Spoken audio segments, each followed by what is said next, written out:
What is the definition of a range? Well, once it hit the 800, it moved sideways in a range. It created a high and a low around the 800 simple moving average. I drew a box around that range, and if I could put a bow on top of that, I would. That's the surprise box. That's what I've just done here, is if I've drawn a range. It's simple support and resistance. It's not complex. Nothing that I ever am going to teach is going to be a so-called advanced strategy. I think advanced trading is when a smart person uses a simple strategy to remain profitable. The advanced part of it is that they don't blow it, on Monday after they had a good week of trading. This is the surprise box. This is it.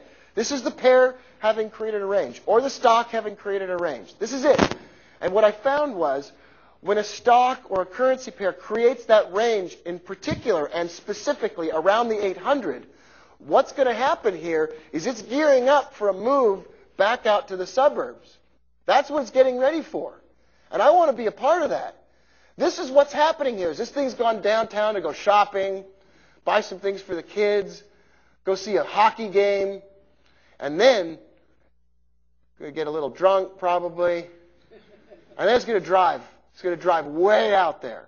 And sometimes, when you're a little bit under the weather driving, you drive past your suburb. You even go past your exit. And that's what this is setting up to do now. This is going to go a long way.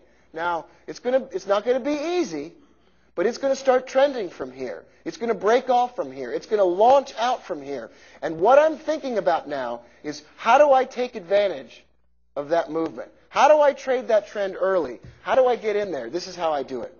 Last, the pair breaks out of the range. Currency pair, a stock, a futures contract, an eBay auction, whatever you want to do. We took the average temperature in Wheeling, West Virginia for 6 years on a daily basis.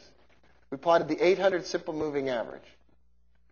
And we watched it break out from the 800 simple moving average. It's the same deal. It doesn't matter what you look at. Everything's going to go in patterns of ranging and then breaking out. Elliott wave people. That's all voodoo witchcraft as far as I'm concerned. But it's all good stuff. I just don't understand it. All that is impulses and corrections. That's all it is, right? That's all it is. That's all these markets are impulses and corrections. If you can reduce it to something as simple as that, when something breaks out of a correction or a range, it's going to move into an impulse wave. Well, here it is. This is the range. And there's the breakout. That's it.